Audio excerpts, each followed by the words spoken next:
Salut à tous, ravi de vous retrouver pour ce tour des stades, pour débriefer cette 30e journée de National. Vincent, on est dans le sprint final là très clairement, et ce qui est génial c'est que ça joue de tous les côtés, pour la descente, pour la montée, et on va voir qu'il y a encore eu des résultats assez incroyables pour cette 30e journée. Ouais, c'est vrai que sur les résultats, encore une fois sur les résultats de la soirée, ça montre encore une fois que ce championnat il est vraiment hyper serré à tous les niveaux et que effectivement, à part quelques équipes déjà peut-être condamnées, le reste ça va être très très chaud. Ouais, quelques équipes, je suis même pas sûr qu'on puisse mettre un S.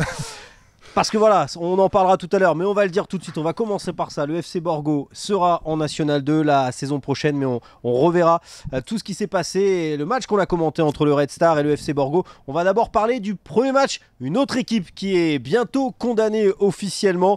C'est le Paris 13 Atlético. C'est le premier match qu'on va suivre dans ce tour des stades qui recevait la AS Nancy-Lorraine. Match particulier déjà, puisque horaire à 15h dans un stade pelé à huis clos. Donc déjà, on va parler un petit peu de cette situation, hein. Voilà, match à huis clos, le stade Boutroux qui était pourtant validé par la Fédération Française de Football, mais voilà, quand on reçoit des grosses équipes, il faut pouvoir mieux aménager son stade, en tout cas, voilà, accueillir ses supporters. Pour que ça soit joué à huis clos, amende également pour le Paris 13. C'est une situation un petit peu compliquée pour le Paris 13 Atlético. Ouais, de toute façon, j'ai l'impression que pour le Paris 13, ça a été compliqué tout au long de la saison. Il y a eu quand même 3 coachs qui ont défilé. C'est quand même assez rare pour le souligner dans une saison de National. 3 coachs dans la même saison. Le terrain, une fois Charletti, une fois Boutroux, une fois à huis clos. Ça a été pour eux compliqué toute la saison et tant que ça se termine. Exactement, et le Paris 13 Atlético qui recevait donc l'AS Nancy-Lorraine. L'AS Nancy-Lorraine sévèrement battue la semaine dernière par le Red Star qui devait réagir, et cette AS Nancy-Lorraine qu'on se dit, il y a du beau jeu maintenant qu'il y a Pedretti qui peut se sauver, mais finalement 2 partout sur la pelouse du Paris 13 Atlético. C'est un très mauvais résultat pour les Lorrains, ça. C'est un super mauvais résultat, surtout que tu disais, François, cette équipe du Paris 13, elle est pas encore condamnée forcément mathématiquement, mais quasiment déjà dans les têtes. C'est souvent un peu comme aujourd'hui face à Borgo, les matchs les plus compliqués, c'est sûr, mais quand on s'appelle l'AS Nancy-Lorraine, déjà, on ne devrait pas être dans une position aussi difficile. Quand on s'appelle l'AS Nancy-Lorraine, je pense qu'on a les armes pour réagir sur ce genre de match. Il va leur rester aujourd'hui 5 matchs avec le match retard face à Saint-Brieuc dès mardi. Exactement. Sur ces 5 matchs, ils vont jouer 4 concurrents directs, donc c'est une équipe qui a encore ses cartes en main. Exactement, et qui a donc fait match nul de but partout. On revoit tous les buts. Nancy qui a mené 2-1 jusque dans les 5 dernières minutes, mais voilà, l'égalisation du Paris 13 Atlético, ça aussi ça fait mal, hein. Quand vous revenez au score, pourquoi pas, mais là on se dit que ça s'acharne quand même. Ouais, c'est ça en fait. Quand c'est l'inverse, c'est-à-dire que quand on marque dans les arrêts de jeu, ça peut être psychologiquement hyper intéressant pour la suite, ça donne des forces. Quand on prend ce but un peu sur la fin de match et qu'on pensait que le plus dur avait été fait, ça peut être très dur aussi à encaisser. Et on verra qu'avec le classement, mathématiquement, le Paris 13 Atlético n'est pas encore officiellement relégué en National 2. Ça sera quand même très compliqué pour les Parisiens. Oui, là, je pense que autant on a souvent du mal à condamner quelqu'un d'avance. Bien souvent, on parle toujours de mathématiques, mais là, je crois que ça va être, c'est fini, je pense. Ouais, il faudrait un miracle du côté. Il en faudrait même plusieurs. Ouais, plusieurs miracles pour les 4 matchs qui restent aux Parisiens pour se sauver. Allez, on prend direction les Ardennes pour aller voir un match fou entre Sedan et Versailles. 2 objectifs différents, se sauver le plus vite possible pour Sedan et continuer la lutte pour la montée, pour le promu versaillais. Ne l'oublions pas, Versailles est un promu cette saison. On va tout de suite aller voir Maxime Bettemal. On ne vous dit pas ce qui s'est passé, on va laisser Maxime nous raconter ce match fou et incroyable. Bonsoir Maxime, on vous écoute. Salut François, salut Vincent. Ce Sedan Versailles, il promettait beaucoup sur le papier. C'était le 7e face au 5e. C'était une équipe qui n'avait plus perdu depuis 3 matchs contre une équipe de Versailles qui s'est imposée la semaine dernière et qui a toujours cet objectif de monter en Ligue 2. Un match avec donc des ambitions des deux côtés, un match qui a démarré d'une manière assez rapide et ça s'est concrétisé un petit peu avant le quart d'heure de jeu avec l'ouverture du score des Versaillais sur un corner joué en 2 temps à la rémoise. C'est plutôt paradoxal ici à Sedan, et c'est Capo Silva qui est venu mettre sa tête au premier poteau pour venir ouvrir le score et permettre au FC Versailles de mener 1-0. Les hommes de Chris qui vont tenir dans cette première période, malgré quelques réactions sedanaises notamment sur la fin, mais pas mal de déchets techniques empêchant les Ardennais d'être véritablement dangereux pour Sébastien Renaud. 1-0 à la mi-temps. Les Sedanais qui vont réagir lentement dans la deuxième mi-temps, petit à petit, mais qui vont finir par trouver la faille sur un travail de Benjamin Gomel côté gauche. Le ballon qui va être trop fort, mais récupéré côté droit par Carlier qui redonne ce ballon dans l'axe à Alexandre Ramanatgom qui inscrit son 11e but de la saison et qui égale son nombre de buts de la saison dernière. Un but partout. La fin de match était un petit peu du hurrah football. Sedan devait gagner pour le maintien. Versailles devait gagner pour croire encore à la perspective de la Ligue 2. Ça nous a donné des situations de contre et des situations d'alerte pour Renault et pour Lambé sur leur cage. Et on va arriver à la 94e minute et cette dernière action, on pensait proche de la fin du match, on était dans le bout du temps additionnel. Un corner obtenu par Mandy Prunier. Et ce corner, il va être frappé, coupé au premier poteau par le gardien de Versailles, Sébastien Renaud, qui vient tromper la vigilance de son homologue sedanais Geoffrey Lambé.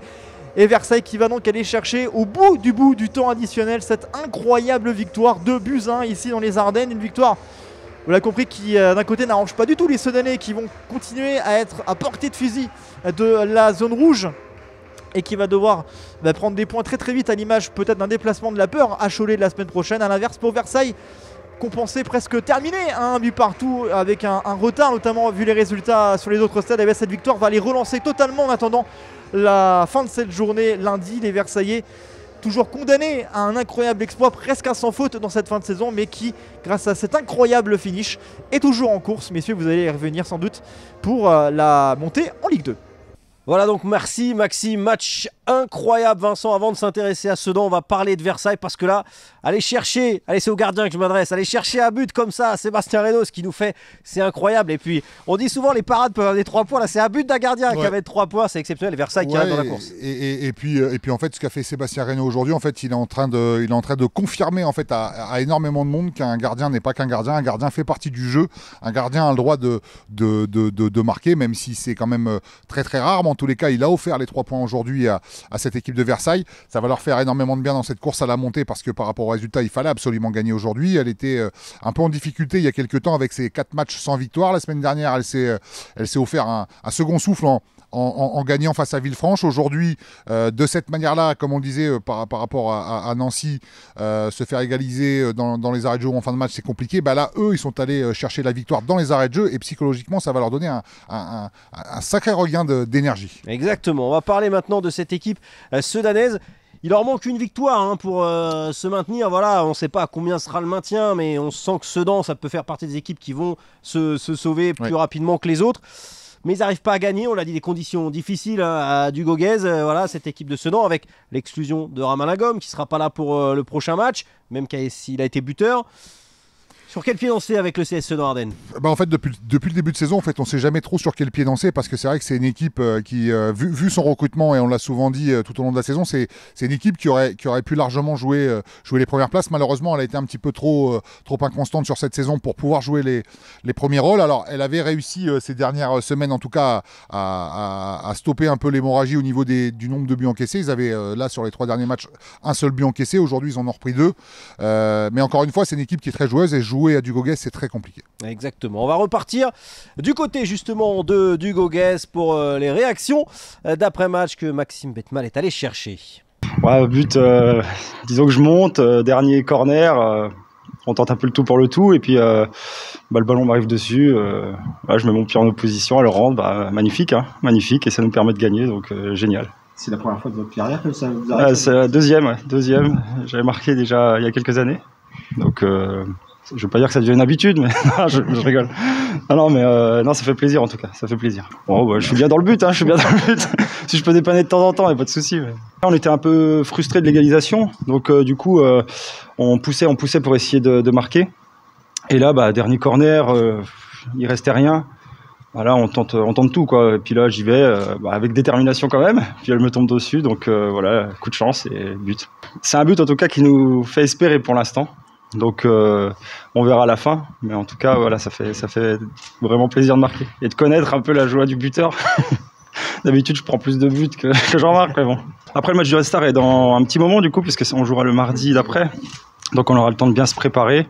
On aura une bonne grosse semaine et ça sera une première finale, je pense, importante dans cette fin de saison. De gagner un dernier moment comme ça avec un but de notre gardien en corner, oui, c'est une bonne opération.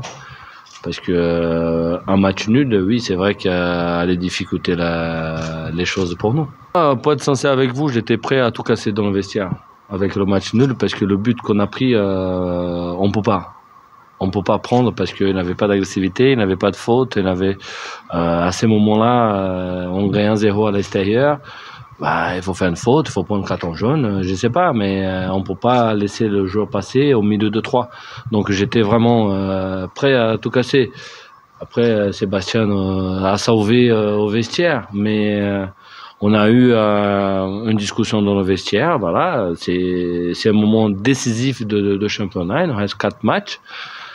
Tous les détails vont faire la différence.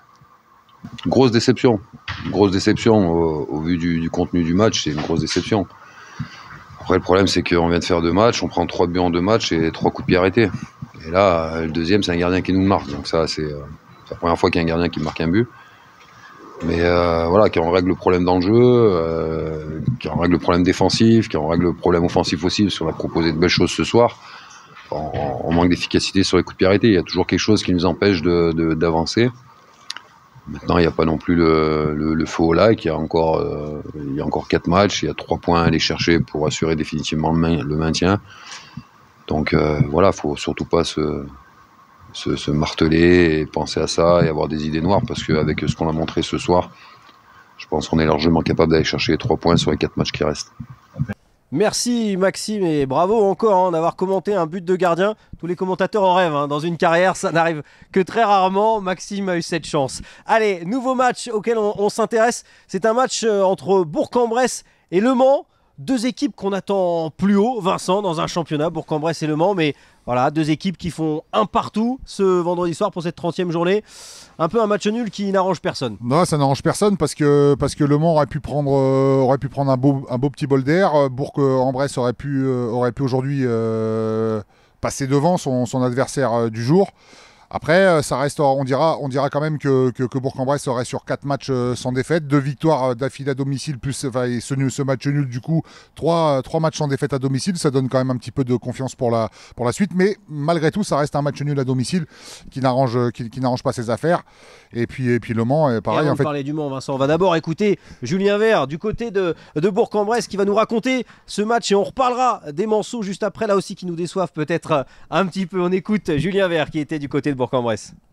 Bonsoir François, bonsoir Vincent. On avait 2 équipes qui sont de bonne dynamique qui étaient opposées ce soir au stade Marcel Vercher de Bourg-en-Bresse, puisque le FBVP 01 accueillait Le Mans.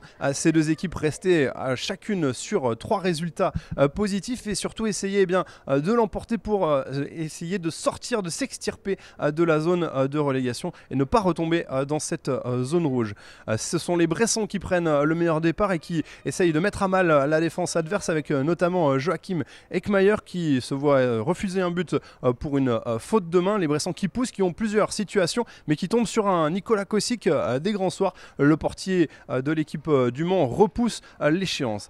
Néanmoins, les joueurs de Bourg-en-Bresse-Péronne vont réussir à ouvrir la marque sur l'entame de 2e période sur un penalty signé Mathieu Ezikian. Les joueurs de Pascal Moulin mènent alors 1-0.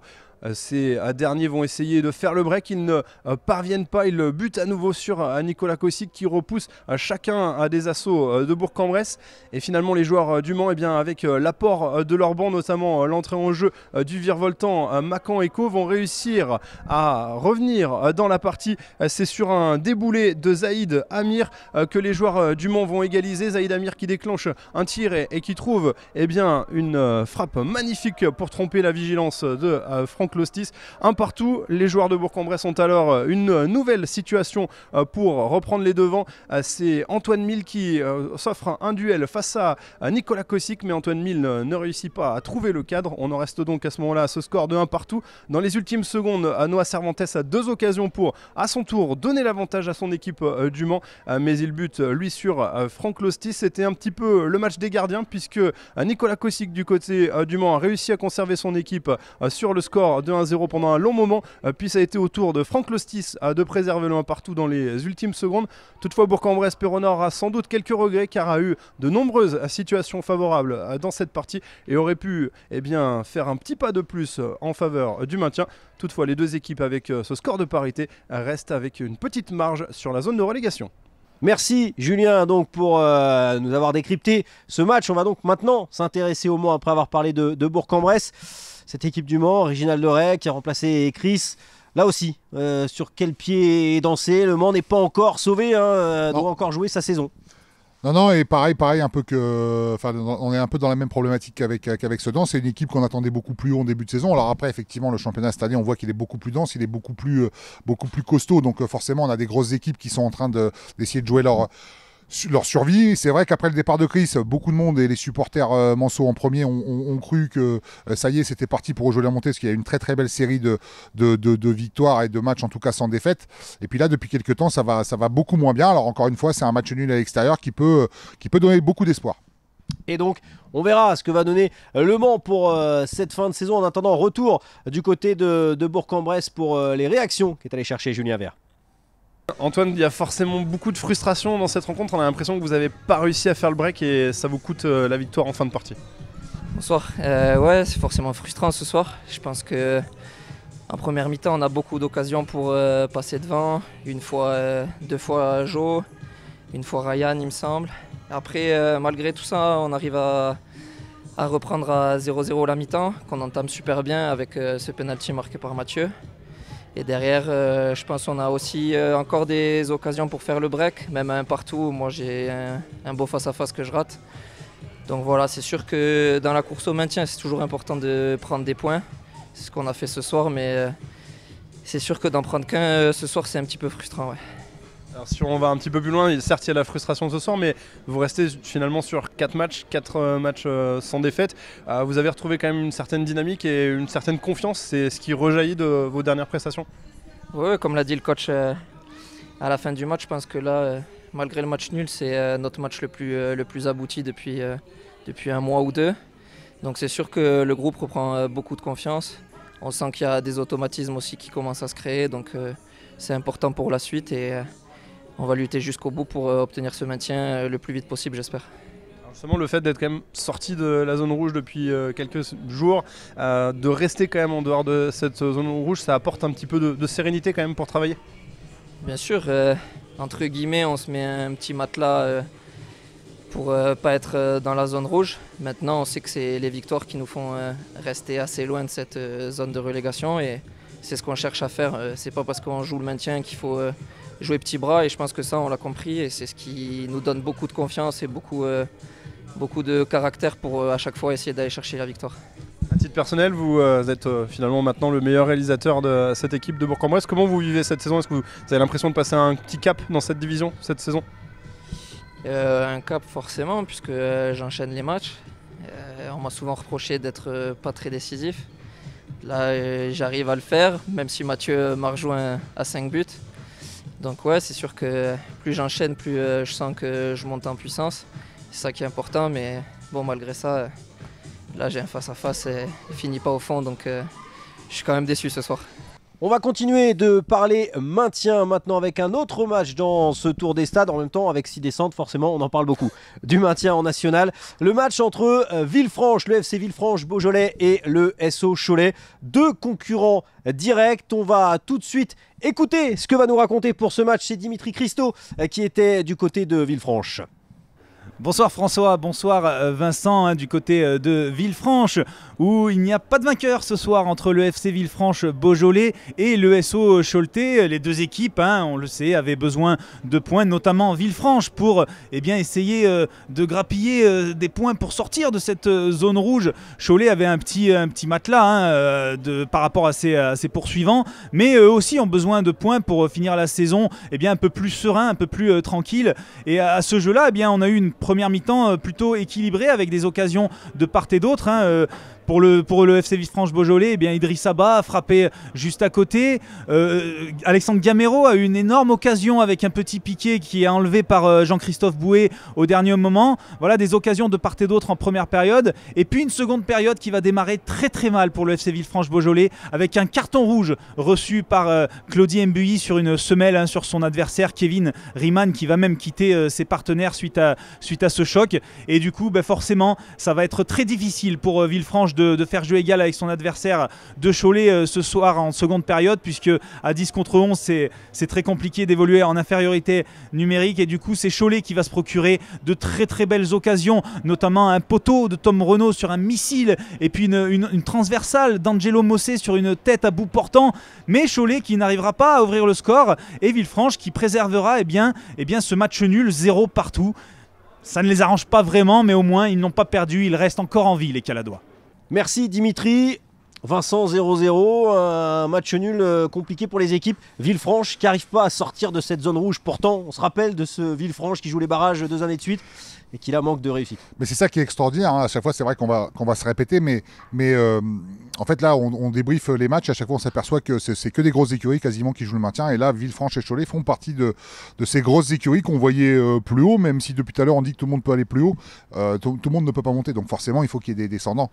Et cette équipe de Villefranche, on imaginait en tout cas aujourd'hui un résultat différent parce qu'elle restait à domicile sur une belle victoire face à Borgo de 2-0. En même temps, Cholet, il faut aussi qu'ils se sauvent, il faut qu'ils sauvent leur peau. Et j'ai vous en parler, cette équipe de Cholet, elle joue avec le feu là. 3 défaites d'affilée, et là aujourd'hui on va dire qu'elle a mis un petit stop à sa série de défaites, mais elle est toujours pas sauvée pour autant. Oui, parce que Cholet à un moment 5e du classement, ouais. Vous voyez Cholet aller plus haut. Comme le trouble fait. Exactement, on s'est dit Cholet peut aller faire quelque chose avec Stéphane Rossi qu'on adore.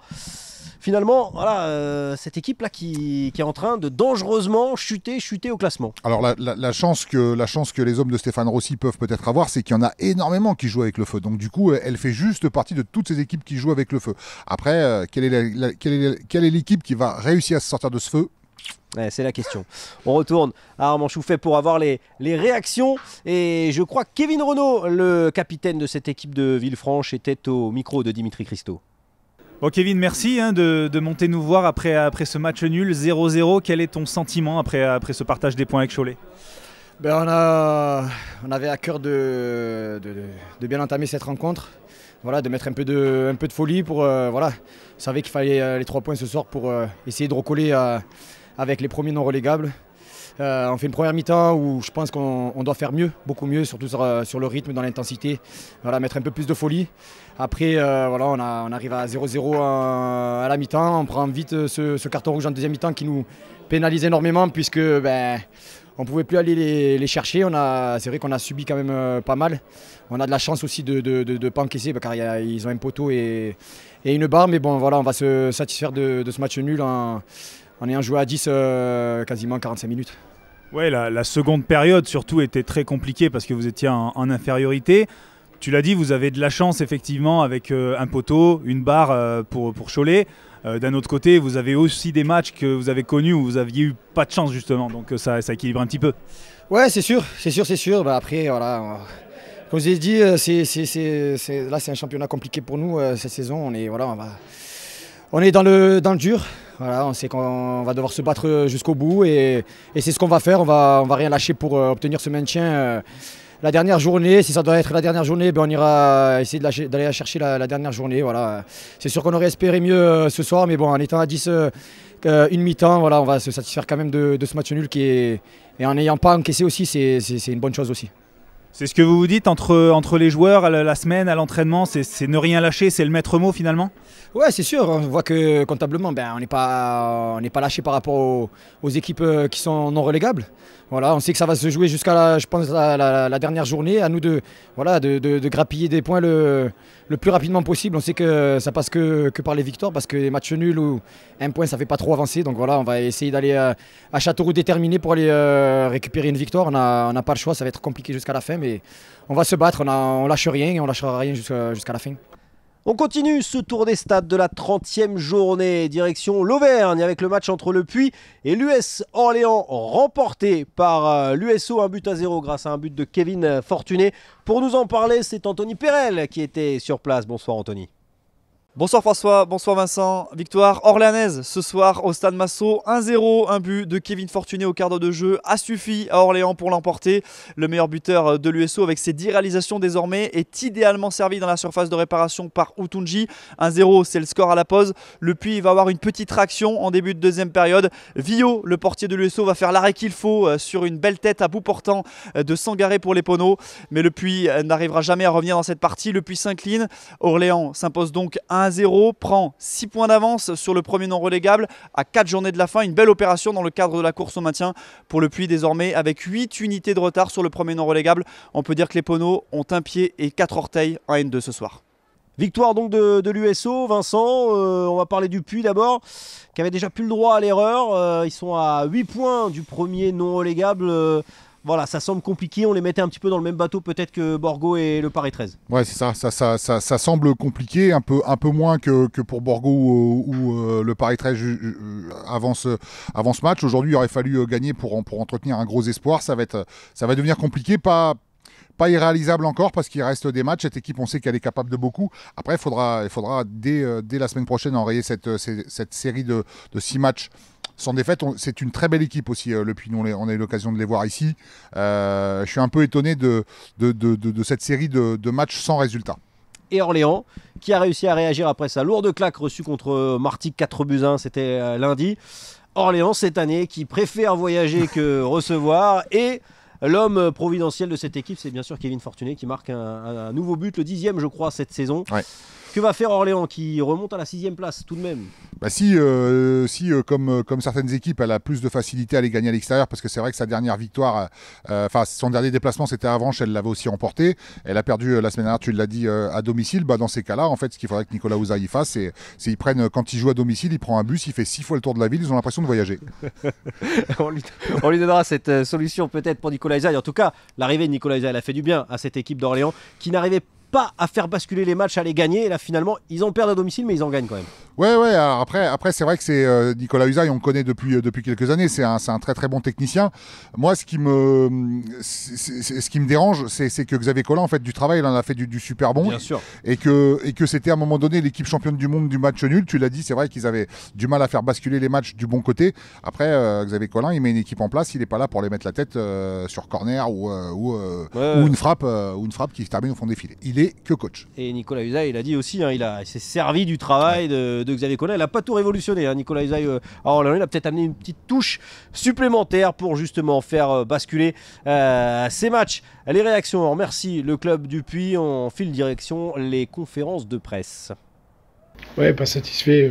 Je sais pas, après dans la physionomie du match, quand on prend un but à la 15e minute, voilà, après la détermination est différente et l'histoire du match aussi, avec une équipe qui recule un peu plus, nous qui sommes obligés de faire un jeu où on a beaucoup de préparation, ou face à un bloc compact. Donc voilà, j'ai pas trouvé qu'on a... J'ai trouvé une amélioration dans la détermination, mais la physionomie du match, la construction du match nous met en difficulté et nous oblige à faire trop bien, et par rapport à ce qu'on est capable de faire en ce moment pour revenir au score. Voilà. Après, il y a eu de la détermination, voilà, on a eu la volonté d'essayer de revenir au score, mais aujourd'hui, voilà, on a, je pense, quelques limites mentales et qui nous permettent pas de revenir au score. Voilà. Donc on a essayé, on a la volonté de le faire, mais aujourd'hui c'est compliqué. Oui, je pense que là ça devient compliqué, mais après je pense qu'on fait un super métier, on joue au foot, donc voilà, on va aller à Dunkerque avec la volonté de faire un bon match, de rester dans nos principes, d'être soudés les uns avec les autres, et puis de voir ce qui nous arrivera. Mais aujourd'hui, c'est vrai que le maintien s'éloigne de plus en plus, et que ça sera très compliqué, mais voilà, on va aller à Dunkerque avec la volonté de faire un bon match. Il faudrait un miracle ou une très très grosse série, mais voilà, je le répète, on approchera peut-être différemment les choses. On a envie, on va travailler toute la semaine donc pour jouer un match le week-end, donc on s'investira de 100% dans ces matchs-là, quoi qu'il arrive jusqu'à la fin de saison. Ouais, nous, l'idée c'était On avait beaucoup de joueurs absents, plus de latéraux, et donc il a fallu composer avec des joueurs qui avaient peu joué, comme Lucas Bretel ou Jimmy Albitouré. Donc l'idée c'était de redevenir hermétique et faire en sorte de se créer d'être performant sur les transitions, et c'est ce qui a été fait sur une des premières. Donc après c'est un match qu'on a gagné au courage. On sortait d'un match où on avait pris une grosse gifle lundi, et c'était important pour nous de faire preuve de caractère. J'ai souvent parlé du manque de caractère de cette équipe. Ce soir, on a fait preuve de caractère. Certainement un des matchs peut-être les plus difficiles dans le contenu. C'est-à-dire qu'on n'a pas eu beaucoup le ballon, alors que d'habitude on a souvent le ballon. Mais c'était important pour nous de retrouver de la solidité. Donc l'idée c'était de lundi de passer la barre des 40 points. On l'a pas passé lundi parce qu'on a fait un match où on s'est fait bousculer par un des leaders incontestés de ce championnat, et il fallait absolument qu'on réagisse ce soir face à une équipe qui est aujourd'hui relégable, et pour qui ça va être difficile, parce qu'il reste plus que 5 matchs, et ça va être 4 matchs, ça va être compliqué pour le Puy, voilà. Ils ont fait ce qu'ils ont pu, Moi j'ai trouvé qu'il y avait des joueurs qui avaient été performants au Puy. Je vais parler du latéral gauche de Jabol qui a été très bon. Donc voilà, c'est une équipe qu'on a souvent vu jouer parce qu'ils jouent toujours contre nos adversaires, et c'est une équipe qui s'est souvent créé beaucoup d'occasions. Voilà, alors il y a eu un manque de réalisme à des moments donnés de la saison. Et bon, je suis pas là pour analyser la saison du Puy, mais c'est une équipe de qualité et ça se joue à rien. Vraiment, ça se joue à rien. Voilà donc pour ce match entre le Puy et Orléans remporté par l'USO, 1-0. On connaît cette expression, Vincent, l'important c'est les 3 points, c'est ce que nous a dit Habib Beye à la fin du match, et c'est vraiment ce qu'on va retenir de ce soir. C'est ce match entre le Red Star et le FC Borgo. Ça s'annonçait comme un match plutôt facile pour le Red Star qui venait d'en mettre 4 à Nancy, mais on a quand même parlé du match piège et ça a failli se transformer en match piège. Ouais, tout comme Nancy qui est allé jouer face à une équipe du Paris 13 quasiment condamnée. Aujourd'hui, c'était le cas pour le Red Star qui recevait Borgo. On dit souvent que c'est des matchs pièges parce que l'équipe elle a plus rien à jouer. Elle reprépare déjà quasiment la saison d'après. Il y a des joueurs qui ont été très peu en vue cette saison et qui ont envie de montrer qu'ils sont là. Et s'ils cherchent un nouveau challenge, c'est le meilleur moment pour dire aux gens, regardez, en fait, je suis un joueur de national aussi, vous pouvez venir me chercher. Donc c'est des matchs compliqués à négocier. Après, je trouve que pour moi, ça a été un bon match. Il y a eu de l'intensité. Alors après, le fait que le stade soit vide, ça cache un peu cette intensité. Il y a pas de bruit, il y a rien. On entend tout, les coachs parler, les petits coups les petits coups qu'on peut se mettre dans les chevilles, on entend tout. On a l'impression d'assister à des matchs amicaux, alors qu'en fait, il y avait vraiment de l'intensité. On a vu qu'une équipe qui essayait de très très bien terminer sa saison et une équipe qui a essayé de rester justement aux abords de ces premières places synonymes de monter en Ligue 2. Et on va féliciter Giovanni Kanga, 8e but, on va le voir, ce but qui délivre un petit peu le Red Star. Mais après ce but, on l'a dit souvent pendant le match, il n'y a pas eu le break.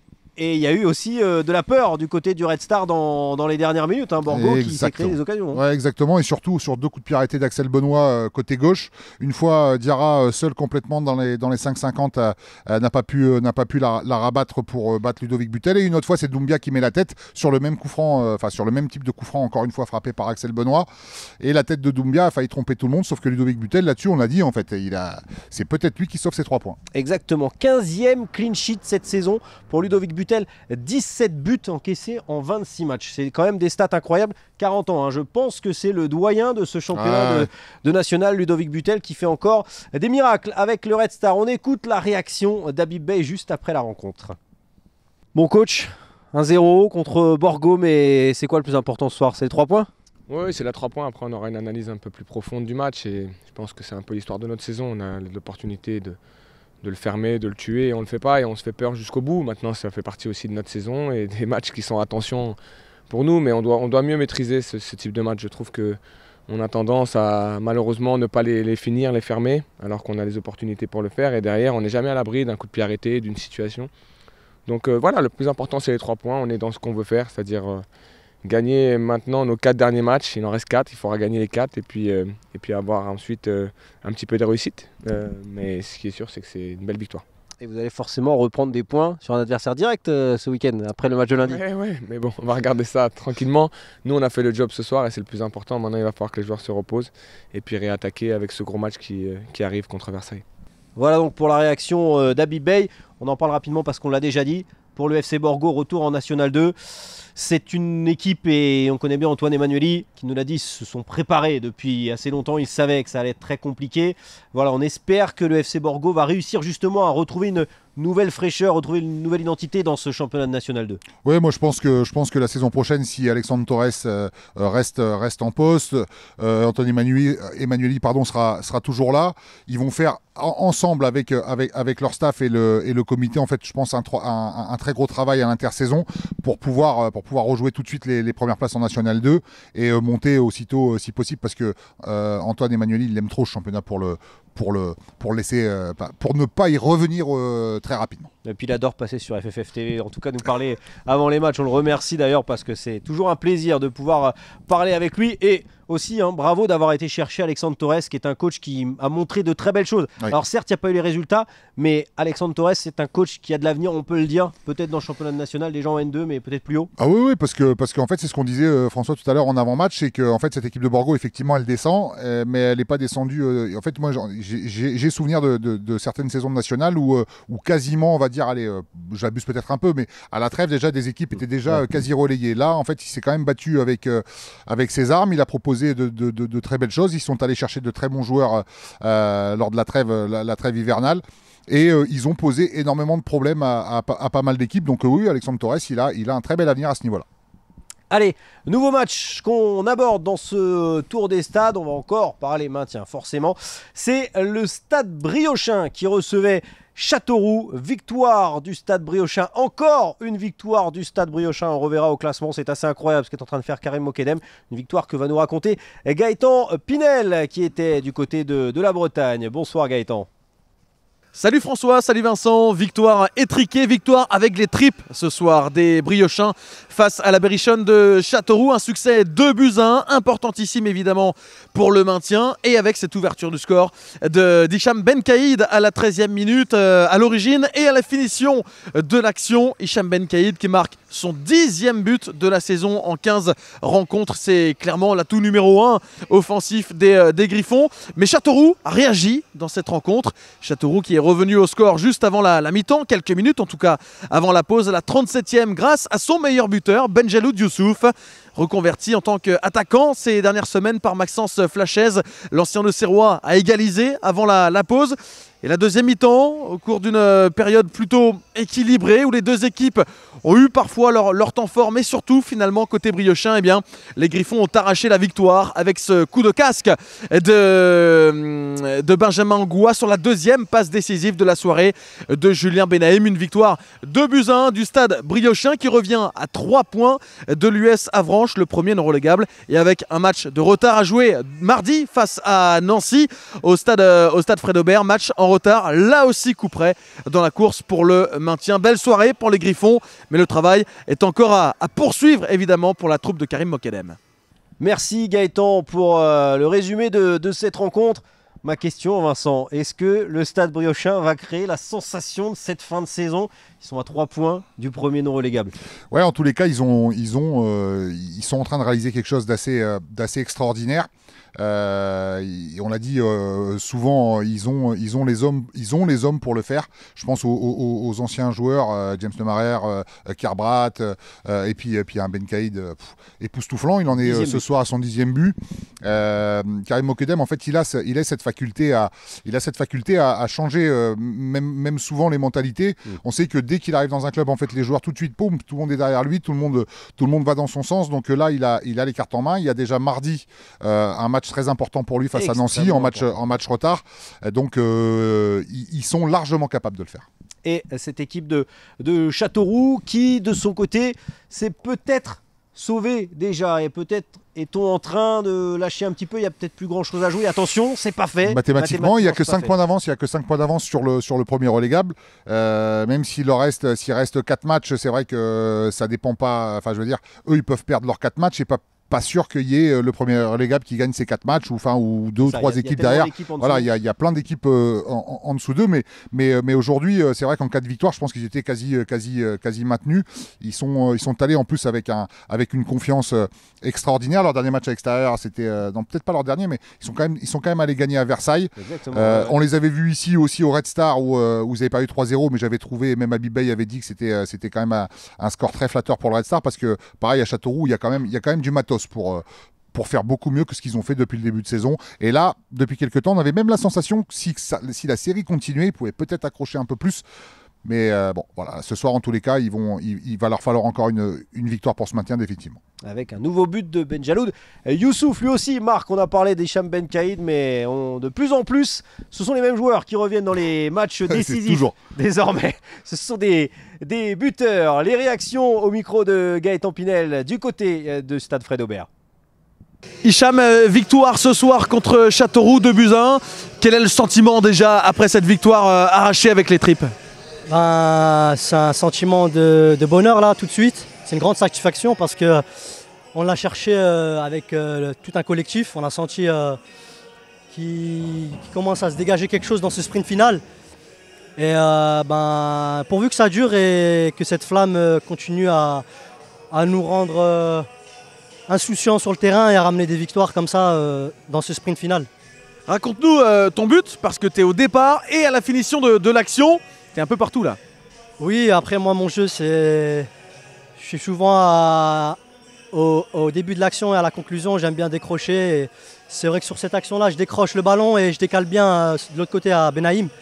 Et on connaît le pied gauche de Benaïm et moi je le connais tout autant, donc je savais qu'il allait faire un enroulé.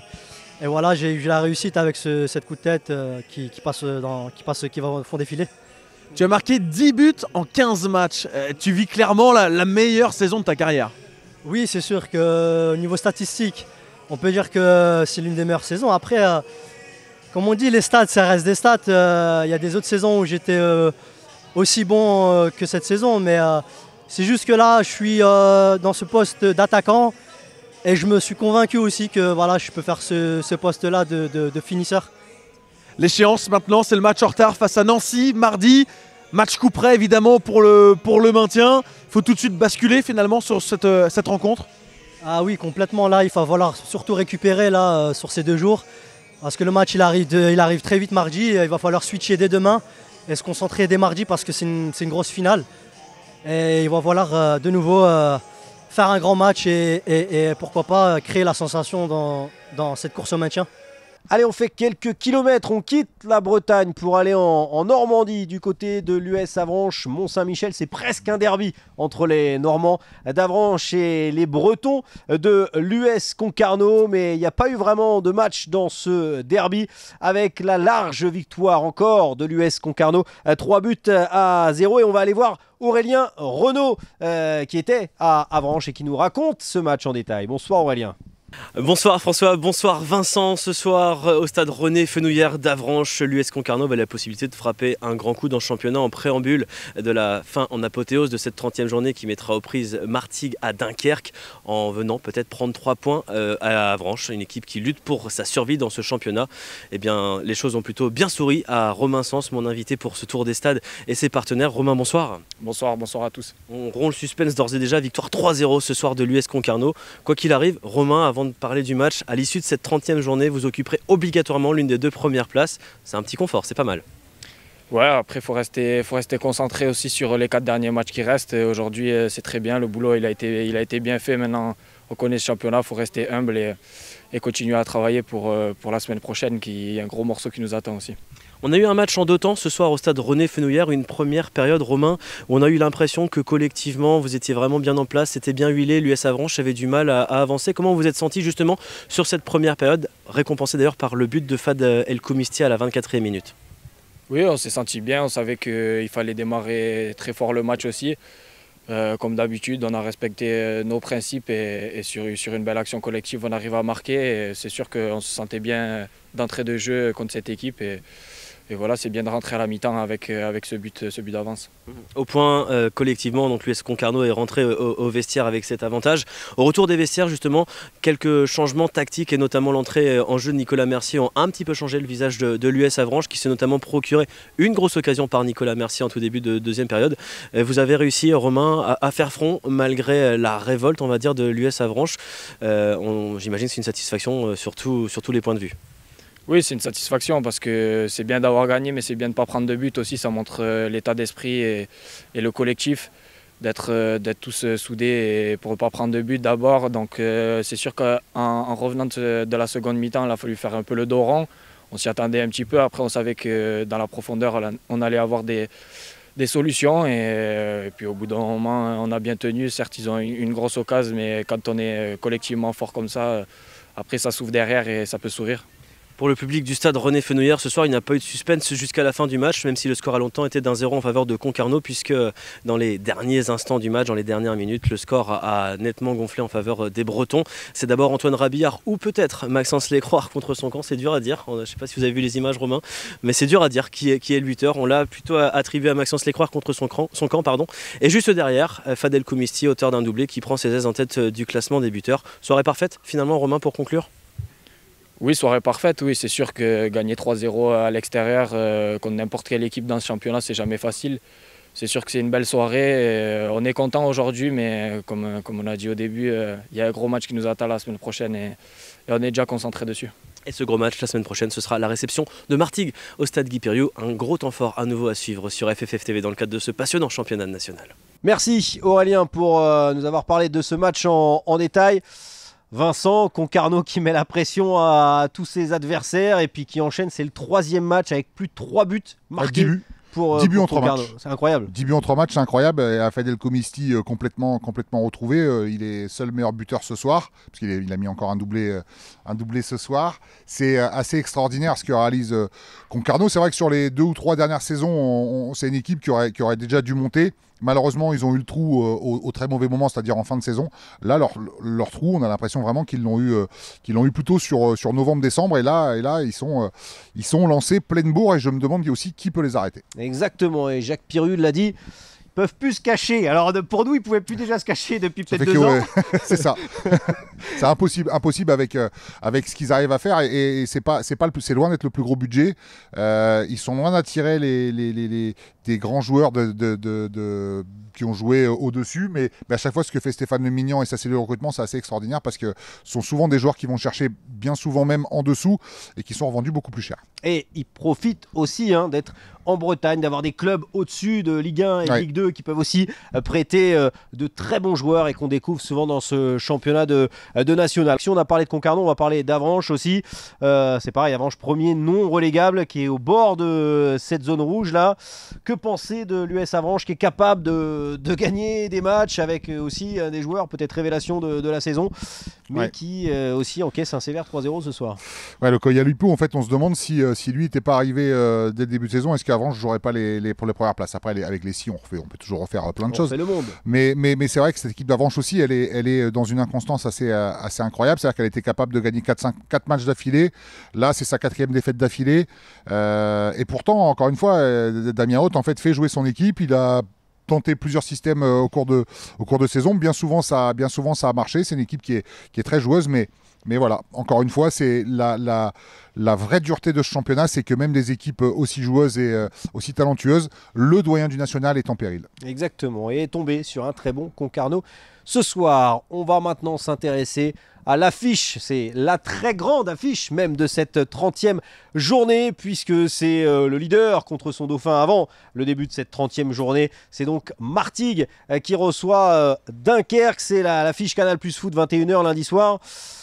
Là, il va y avoir des choses à dire, voilà, parce que déjà, il peut y avoir, s'il y a match nul, les deux équipes restent dans la coin. Quel peut être selon vous, Vincent, déjà le scénario de ce match-là? Martigues est à domicile, mais Dunkerque est sur cette victoire consécutive. Cette victoire d'affilée, c'est quand même assez rare. Et honnêtement, historiquement, je ne sais même pas si c'est déjà arrivé. Et surtout dans un moment aussi important de la saison. Donc c'est une équipe hyper en confiance qui va se déplacer à Martigues. En même temps, ils se déplacent à Martigues et ils vont jouer face à une équipe qui est hyper aussi en confiance parce qu'elle est allée gagner 4-1 à l'extérieur à Orléans. Dans le championnat, elle est complètement fou. Je pense qu'un match nul, ça arrangerait personne parce que tu l'as dit, avec la victoire à Versailles d'aujourd'hui, ça voudrait dire que ces deux équipes reprennent 2 points, sur ces deux équipes-là. Donc je pense que les deux équipes, que ce soit Martigues ou que ce soit Dunkerque, en fait, les deux vont vouloir gagner. Et c'est pour ça que ce match-là, il va être juste extraordinaire à regarder. Je pense qu'il va y avoir des occasions dans tous les sens. La question à 1 million, qui est le favori de ce match? Ah ben moi, il n'y en a pas. J'aime tout le monde. Voilà, en tout cas, rendez-vous lundi soir, Canal Plus Foot, 21h pour cette affiche Martigues-Dunkerque. Et le vainqueur prendra peut-être un petit ascendant. Rappelons que Martigues jouera après Concarneau et qu'il y aura un Versailles Red Star aussi à venir. C'est assez incroyable cette fin de championnat. On jette d'ailleurs un coup d'œil sur le classement après cette 30e journée et avant le dernier match et avant également le match de Nancy du côté de Saint-Brieuc. On va le rappeler, match en retard de la 26e journée. Et donc voir que ce classement, eh bien pour l'instant, rien ne change puisque Concarneau, Red Star et Versailles ont gagné. En attendant, Martigues et Dunkerque, Concarneau 55 points. C'est assez fou, hein. 5 équipes à plus de 50 points en 4 points. Voilà ça, c'est du jamais vu, je pense. C'est du jamais vu. Et puis, qui va monter, Vincent? La question à 2 millions. Qui va monter? Alors, moi, il y a un truc qui peut se vérifier facilement, c'est lors du premier match Versailles-Martigues, victoire de Versailles 2-1 face à Martigues. J'avais dit en fin de match, sur le débrief de fin de match, j'avais dit attention à Martigues cette saison, j'ai l'impression que ça peut donner quelque chose. Ça donne du très, très mais beau. te dire aujourd'hui que c'est eux qui vont monter, je sais pas, parce qu'il y a encore du monde derrière qui peut y aller. Exactement, et il y a aussi un enseignement à tirer, c'est qu'en dessous de Versailles, vous le voyez, Orléans 41 points, et bien Orléans ne peut plus, à partir d'Orléans, aucune équipe ne peut être champion du national. Voilà, on le savait, c'est facile à dire, mais... Au moins, on sait ça déjà aujourd'hui. Voilà, un enseignement. On sait, et on le voit dans le bas de tableau, que le FC Borgo jouera, on l'a dit, en National 2 la saison prochaine, que pour le Paris 13 Atlético, ça sera très difficile. Et pareil, rien ne change dans les 6 dernières places avec Nancy, et peut-être redire un mot tout de même sur Nancy qui reste 13e. Et ce Nancy-Saint-Brieuc, là, il s'annonce quand même assez incroyable. Saint-Brieuc-Nancy, pardon. Ouais, Saint-Brieuc-Nancy. Alors après je dirais que Nancy en fait a beaucoup plus à perdre que Saint-Brieuc. Et encore que oui, en fait, je dis ça parce qu'en fait Nancy, par rapport à son statut, par rapport à son budget, par rapport à ce qu'ils ont investi en début de saison, ça va être terrible. Ça va être terrible pour Nancy si jamais il y avait défaite, parce que ce match nul d'aujourd'hui face au Paris 13 plus la défaite à Saint-Brieuc, ils sont pas perdus encore. Hein, c'est une supputation. Si on se projette, ouais, je pense que la fin de saison pourrait être très très compliquée pour Nancy. Et Saint-Brieuc, en cas de victoire dans ce match en retard, pourrait passer devant Nancy et peut-être même sortir, je crois, de la zone de relégation. Voilà pour tout ce qu'il fallait savoir de cette 30e journée. On n'en sait pas beaucoup plus là-haut, voilà, ça va être ça jusqu'à la 34e, donc autant se le dire tout de suite, on n'en sait pas beaucoup plus sur les montées, on en sait un petit peu plus sur les descentes. Merci Vincent pour François. Ce tour des stades, ce tour de France du championnat national, et on se dit donc à très vite, rendez-vous, vous rappelez, lundi soir sur Canal Plus Foot, Martigues-Dunkerque pour une affiche incroyable, et nous on se retrouve pour la 31e journée de ce championnat national. Ciao.